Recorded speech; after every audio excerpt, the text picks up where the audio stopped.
everyone, and welcome into Talking Fitchburg on this Friday, October 29th. Hopefully you're all having a great day and happy almost Halloween. That is this weekend. That's on Sunday, so hopefully everyone's ready with costumes and got the kids all ready, candy, got your porch lights ready. They're not burnt out. You're good to go.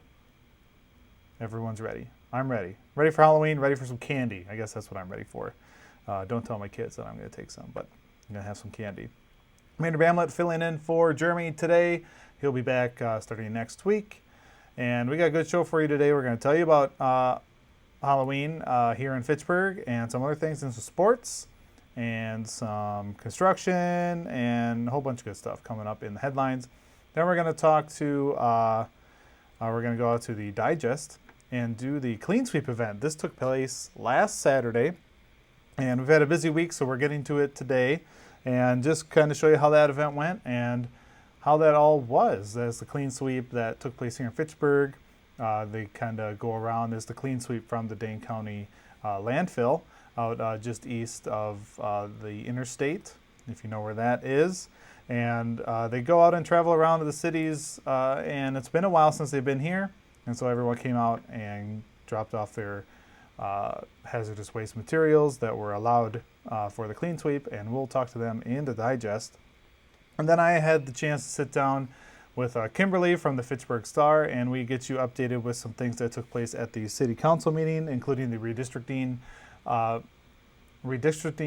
special meeting coming up next week, and some other construction going on coming up within the next year. So we talk about that with Kimberly. So sit back, relax, and enjoy some headlines with me as I fumble through it like I do every time. But first, we're going to start with Park Bank ribbon cutting that took place yesterday. We were out there, and we had they had a nice, short, sweet ceremony for the ribbon cutting of Park Bank, located up at the entrance of Fitchburg on Fish Hatchery Road. Thank you. I am just thrilled about this project for a lot of reasons. First, it's the reinvestment that Park Bank is doing in Fitchburg. Second is taking down that old building that I remember as a kid going and getting ice cream at. Bridgman's, yep. Bridgman's was fantastic when I was a kid, but it outlived its usefulness. And now you see this building, and what a great way to enter the city. This is the entryway right here to Fitchburg. And to have this here as the first thing you see just stands out and is just a phenomenal thing here to see. So I'm very excited to see that. Thrilled that you continue to invest here in Fitchburg. We love having you here. So I just want to congratulate you for that. And again, just kind of re-welcome you, I guess, and thank you again for the reinvestment. We appreciate it. So I'll let you take it from here. Awesome. Thank you, Mr. Mayor. Just a couple of real quick thank yous. I want to thank my staff. In particular, Raina, who is the branch manager here at Fitchburg, Ken Lammersfeld, who can't be here tonight. Ken was instrumental in the whole working up of this look and the construction project. Our friends from McGann Construction, including Wally, who was unbelievable through the whole thing. And then finally, our friends at Potter Lawson, who also helped in the whole design project, the design aspect of this entire building. You know, we've had a long-standing relationship with the city of Fitchburg. As Mr. Mayor mentioned, we bought this property in 1983, believe it or not, as the old Bridgman's Restaurant, converted it to a bank, and tore it down last June, coinciding with the reconstruction of Fish Hatchery Road. So Mike and I have been talking about this redevelopment for a long time, and we're happy this day is finally here, Michael. That's really about all I had to say. Thank you all for coming, and we'll get on with the ribbon cutting. Where does this go? I'll take it. All right. Yeah.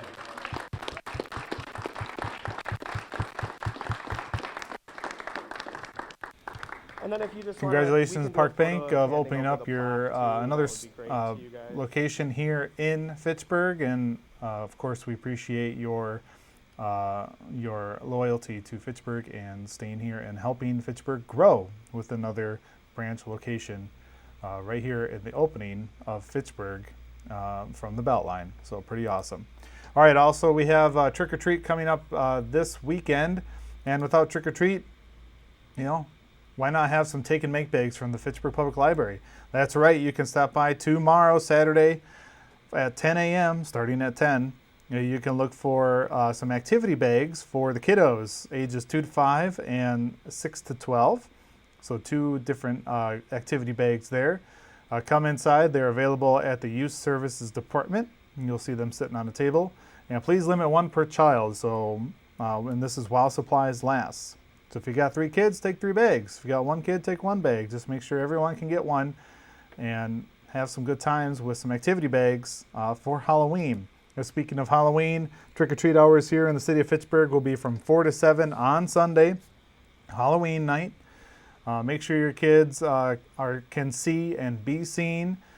Make sure they are bundled up if it's going to be cold, which it looks like it will be a little chilly out there. So make sure everyone is wrapped up and ready to go for some trick-or-treating, and make sure you help them safely get across the roads and all of that. And if you are participating by handing out candy, make sure your porch lights are on and people know they can stop by your house and get some goodies. And then, of course, take it home, separate it out, take the good stuff, trade the bad stuff with the kids, and yeah, all is good and right with the world. I love being a parent on Halloween. I mean, you get candy, and you get to see kids having a great time in their costumes going around. All right, next we're going to talk about some sports. And first I want to say congratulations on a great season for the volleyball team. They were unable to capitalize last night, so their season is over, but great job, ladies, on a great volleyball season. Now turning to soccer. Soccer was a different story. Soccer was tense and interesting and a defensive battle, you could say. To see here, we had a shot, a great save by the goalie here for Verona, keeping it up. And then, but just the same on the other side. This is a block from the Warriors. But here it is, driving down, and we get the goal in. That had to seal the deal at only a few minutes left in the game. And that was it. Verona won 1-0. And that is awesome to hear. And you'll see them back tomorrow. They'll be playing Arrowhead Saturday, October 30th, 1 p.m. at Oconomowoc High School. Tickets are $7. Come out and support your team. I know they appreciated the support last night on the cold and rainy night. It's supposed to be dry tomorrow, so hopefully you'll be able to make it out there and support the Wildcats. And good luck, guys, to hopefully win and go on to state. That'd be really cool. All right, that's going to do it for our headlines today. Coming up in the digest, we sit down and we go traveling out to the Clean Sweep event that took place last weekend. You're watching Talking Fitchburg. It takes all of us to slow the spread of the coronavirus. So follow guidance from authorities where you live and stay home unless absolutely necessary. Use a delivery service for essential items like food and medicine. If you must make essential trips, stay 6 feet apart from other people. Wear a cloth face covering and wash your hands for at least 20 seconds as often as possible. Visit coronavirus.gov for the latest information.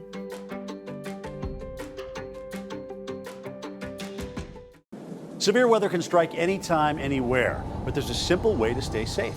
Hey, Jim Cantori here. I stay safe in dangerous weather by planning ahead. You can stay safe too with a few easy steps.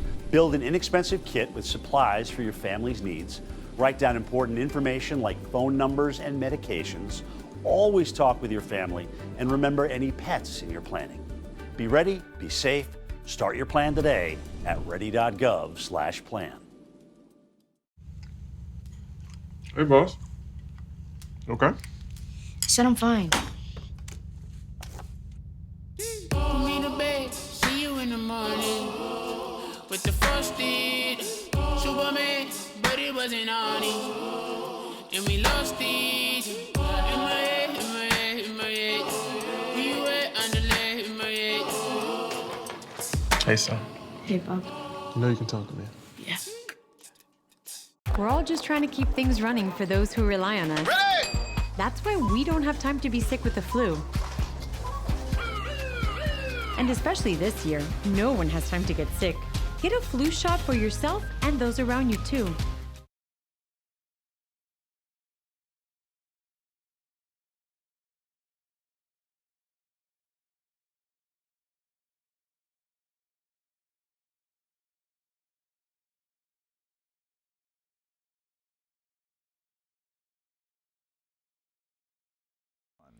Welcome back into Talking Fitchburg. In the digest, we're going to take you out to last weekend's Clean Sweep event that took place right here in Fitchburg, right behind Funk's Pub and Park Bank location over by Fire Station number 2. So let's take you out there right now.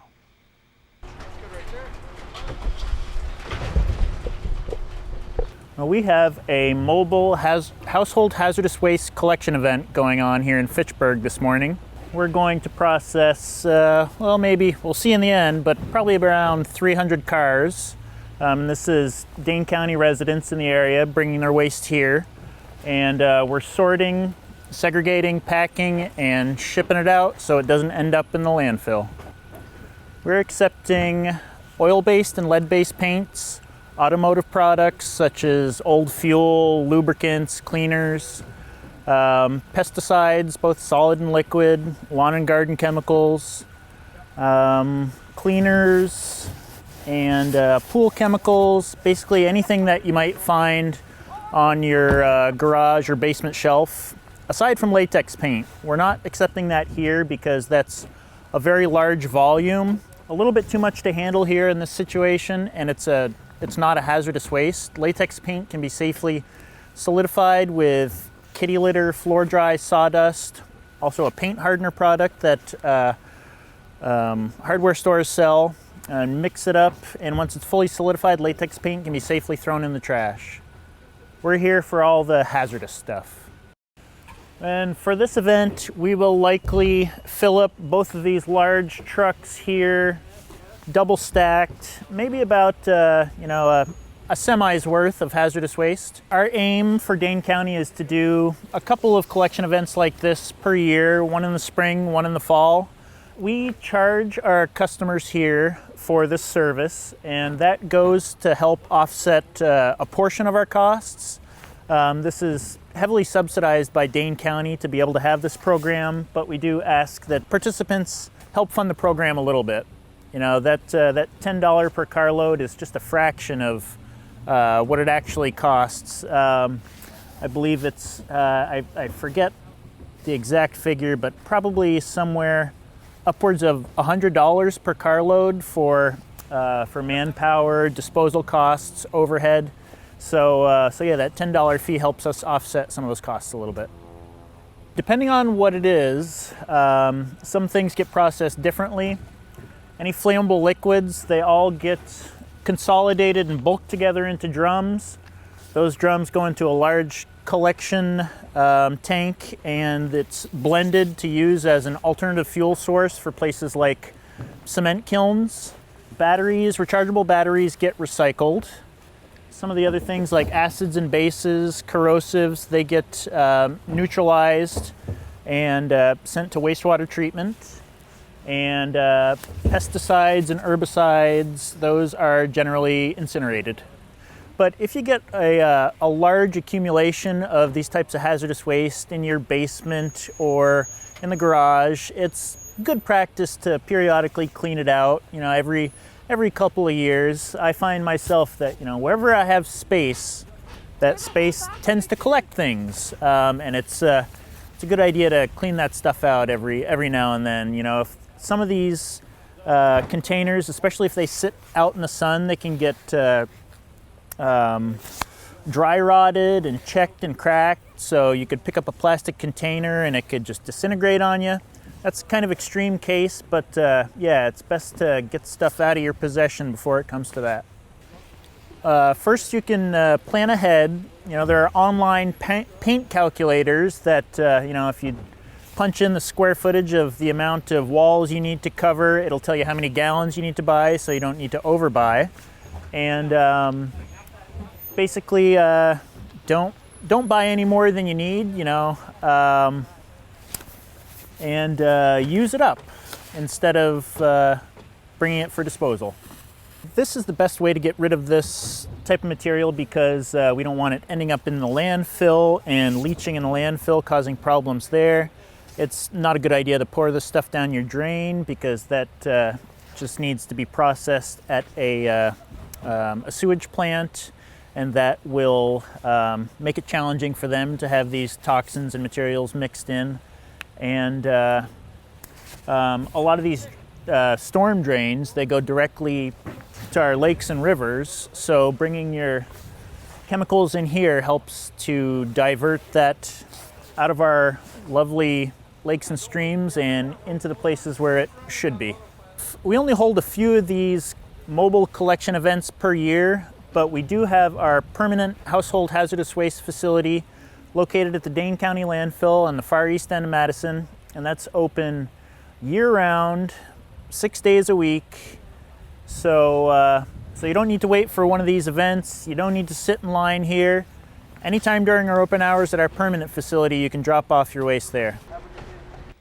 All right, thanks again for everyone stopping out to this event, getting rid of those hazardous materials correctly with this Clean Sweep event. And thank you for Dane County for bringing that out to Fitchburg this year. Again, if you need to, go out to the actual Dane County Clean Sweep location at the landfill just east of the interstate on 12 and 18 if you have any or weren't able to make it to that. So it's always available there Monday through Friday. Go out and take a look at the hours on their website. All right, we're going to take a quick break. When we come back, I sit down with Kimberly from the Fitchburg Star, and we talk about the latest Common Council meeting and some construction and a special meeting coming up. You're watching Talking Fitchburg.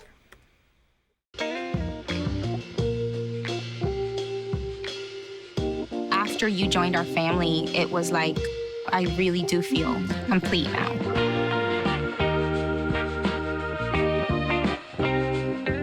Our hearts are made stronger by how we treat others. Put her there. The light you share can impact those around you, but so can the darkness. Later, twerps.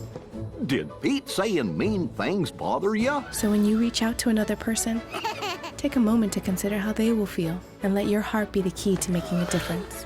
Because of you, someone's entire day, year, or even life can change. In every heart, there's hope.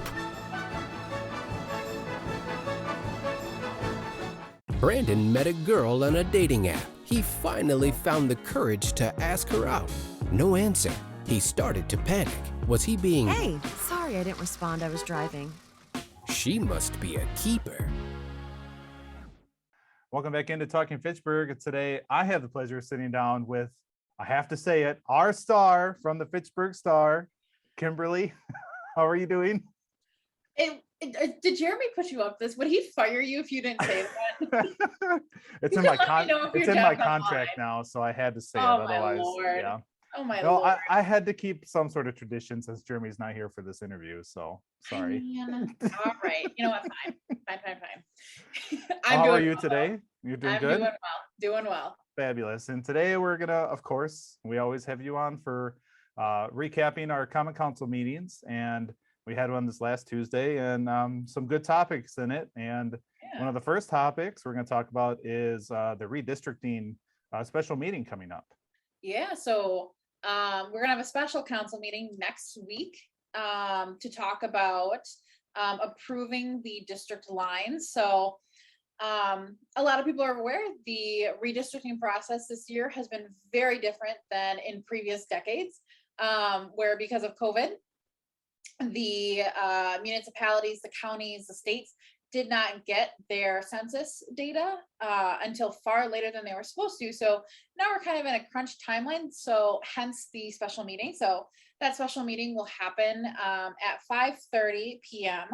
on Tuesday, November 2nd. You can attend in the council chambers, and I'm assuming you can also participate virtually. I'm going to ask the expert here. Yes. Correct? Yes. Okay. All right. So yeah, there was not a whole lot of changes, and it sounded like the committee was pretty set on option number one. from their specific meetings where they had about 3 weeks to figure this out. So, but the redistricting will need to happen soon, because it all has to be in place for December 1st, when people can start taking out nomination papers to run for office next April. So, if you do decide to run for office next April, you are going to want to check those new boundaries to know exactly whose seat you are going to run for in that sense. So that'll be really important. But if you have thoughts on the redistricting process, or you have an option you prefer, you can go to the council meeting next Tuesday and make that heard. Yep, I know the one they're bringing forward is 1AB, so they did a few changes to it, but it was very similar to the option 1 that was brought forward. And we do have on our website, fitchburgwi.gov, you can find, they have a redistricting area to look up all the information, see the maps and all of that kind of thing, to be informed until next meeting. So another topic is we're going to talk about the Lacy Road Roundabout that's potentially coming down the road here. Very nice. Pun intended. Very nice. Well, I don't know about you, Andrew, but that is one of the worst intersections in Fitchburg right now, because currently the Lacy Road and Seminole Highway intersection is a 4-way stop. So if you get a really busy time and you are on the road, you might sit there for 5-10 minutes. It's not great if you need to go pick up your kid at Stoner Prairie or Savannah Oaks. So, or you just need to, in general, get around. So as the city was looking at what they were going to do for reconstructing that intersection, they decided to go with a roundabout. They approved the design contract for it back in August, but Alders asked that a few more public meetings were done, a survey was done so that they could really gauge what residents were interested in, whether they wanted to do a roundabout, whether they wanted to do traffic signals, or, I mean, God forbid, keep it a 4-way stop. Yeah. Sorry, a little biased, but I hate that intersection. So, and so the majority of the respondents, there were about a dozen respondents to this survey.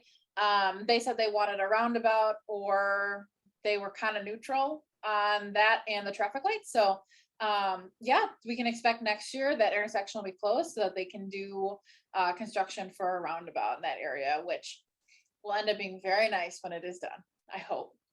I was gonna say, I think that'll be much better than the 4-way stop we have now, especially before and after school times. Like that's huge. Like you said, the delays there can be quite significant during those times of day. So hopefully that brings a lot less congestion to that area at those times of day, at least. Yeah. And the speeds, just to slow everyone down coming out, because you're hitting your 55, right? 55 coming out of or going into that speed on South Seminole there. So well, I feel like they reduced the speeds there. Is it 40 now? Yeah, I think it's 35. 35, all I remember is one time when they switched the speeds, they hadn't posted the speeds yet, but I was there for the council meeting, and so I mentally drove the speed they had just changed it to, but was not posted yet. Yeah. People behind me were real mad on Seminole. People were a little upset about that. So local government making people mad. Well, that's okay. I mean, you were just following the future rules, I guess, right? I'm a rule follower. Exactly. Well, that's good. All right. Also on Lacy Road is a new development coming up as well. Yeah. So anyone who's been in that Lacy Road western side quarter has seen a lot of development in that area, and it's going to keep on coming. So we can already anticipate that there might be something there with Edgewood, but as we get towards the far west side of Lacy Road, the council took the first step in getting approvals for I think it's 121 unit residential housing unit kind of at the corner of Lacy and Fitchburg Road. So we can start to expect to see some more housing on that side. It'll be right across from Quarry Ridge. So if you're driving through the area and you're like, what is that? Well, I told you in Talking Fitchburg, you should go back and reference it. So, but we can just expect to see more development in that area. So just keeping an eye out for that. And if you're looking to build a house along Lacy Road and have like $400,000 sitting around, it might be a nice place to build.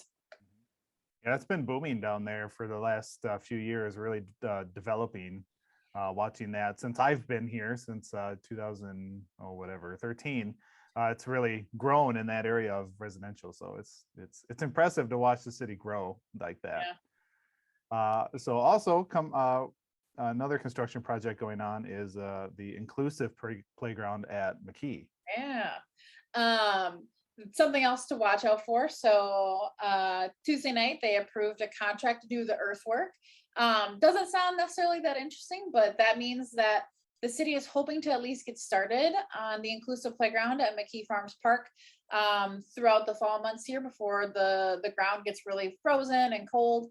And it's really the first step of construction needed to get the inclusive playground open for next year. So for people who don't know, the inclusive playground is gonna be right near the splash pad, so that people will kind of be able to go back and forth if they would like. And it's going to be either the third or fourth inclusive playground in Dane County. So really it's meant to be a space for all kids of all abilities to play. So you'll have spaces where children who are in wheelchairs or have other mobility or cognitive conditions can play just the same as other kids. So it's a really cool concept, and we'll have our third or fourth one of those in Dane County by next year. It'll be right in Fitchburg. That's awesome. I love to see that kind of, being inclusive of everyone, especially in a playground and for children. I mean, that's a big step to help children with their mental status as well, to be able to play with all the kids. So that's awesome. Kimberly, thank you for all the information today. A lot of construction coming, of course. It's Fitchburg, so it kind of goes with the territory, I guess. Right. And but all very good construction coming up, and the redistricting next week, Tuesday. So don't forget about that, folks, if you're interested. Very important. Okay. Well, Kimberly, thank you very much. And maybe I'll see you next time. Maybe it'll be Jeremy. I guess we'll find out, and we'll see you in a few weeks. Sounds good. See you in a few. Yes. All right. Thank you very much. We're going to take a quick break. We'll be right back. You're watching Talking Fitchburg. See on page 4 that the projections need to be flood next Thursday. Seriously? Thursday? Can't do that. This is really inconvenient. I have yoga that day. I have no time for this. So. I can't do Thursday, but I can do Friday. Disasters don't plan ahead. You can. Talk to your loved ones about how you're going to be ready in an emergency. Don't wait. Communicate. Type 2 diabetes can have a big impact on your life, but how can it be prevented? Well, the first step is knowing if you have prediabetes, a serious medical condition that puts you at high risk for type 2 diabetes. 1 in 3 American adults has prediabetes, but more than 80% don't know they have it. The good news is, prediabetes can be reversed, and for many people, healthy changes in their daily routine can make a big difference. Take the 1-minute risk test today at doihavepreddiabetes.org. Severe weather can strike anytime, anywhere, but there's a simple way to stay safe. Hey, Jim Cantore here. I stay safe in dangerous weather by planning ahead. You can stay safe too with a few easy steps. Build an inexpensive kit with supplies for your family's needs. Write down important information like phone numbers and medications. Always talk with your family, and remember any pets in your planning. Be ready, be safe. Start your plan today at ready.gov/plan.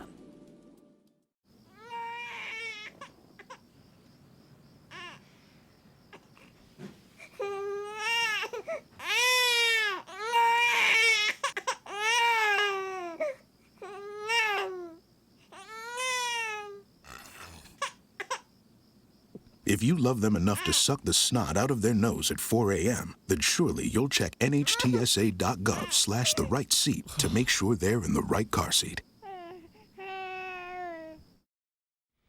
Welcome back into Talking Fitchburg. Wrapping up the show today, I want to thank Kimberly for joining me. I don't think we've had an interview together, so it was a fun time talking with Kimberly. I always have a great time watching her and Jeremy, but it was fun being part of the interview as well this time. Don't forget to check us out. Stay connected with Fact TV. We are everywhere, folks. Apple TV, Fire TV, Roku, YouTube, Facebook, cable, everywhere. Everyone have a great weekend. Happy Halloween. We'll see you back here on Monday for November.